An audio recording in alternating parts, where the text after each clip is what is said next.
All right, well, welcome back. And we have talked about some things that began my safety career, and it was originated in the Marine Corps in doing safe operations in training. And then there were the start of the college kid, getting him out there to learn how to be a garbage man. And there was some instant glaring errors in how people did work. And the whole reason they did it the way they did it was because that's the way we do it around here. So whenever you hear that term or that phrase, there's something to question. So we went from introduction to BFI, jumping off the truck, jumping onto a moving truck, and it rolled into moving from Lakeland, Florida to a new location in Orlando where they were just establishing the first operating location. And we went from 5 to 18 drivers in a matter of months. And then later on there was an acquisition, and we went from Orlando to a place called Altamont Springs to over 200 trucks. And we were officially a full district, independent district in BFI, and we were the 333rd division in the corporation. We were number 330 of 333, and we were known as the Crash-A-Day District. So when there was an internal audit done by the corporation in Altamont Springs, they sat down to look at my training plan, and they asked, how are we going to do this? How are you going to turn it around?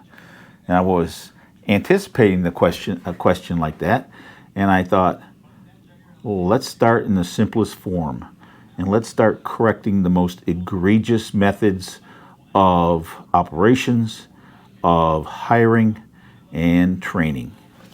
And it was follow the law, follow standards and regulations, and follow company policy.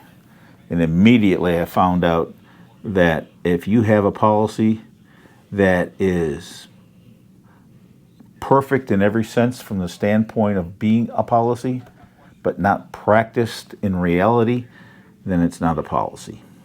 And you have to make your policy to be reflective of what you do and how you do it. That's the biggest glaring error for a federal or state auditor. So, before we even looked at that, we looked at how do we end the Crash-A-Day division. And basically we started with the way we hire and the way we train.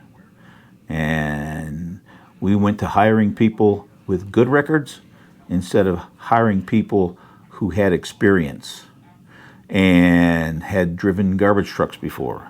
And the old method was to put them in the cab of a truck, give them the keys, and tell them that the helpers knew the route and they could follow the helpers.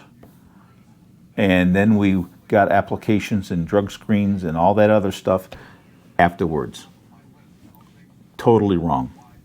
We went to interviewing and getting a drug screen, passing a drug screen, and even doing some pre-hiring testing to see if they had the aptitude to drive safely.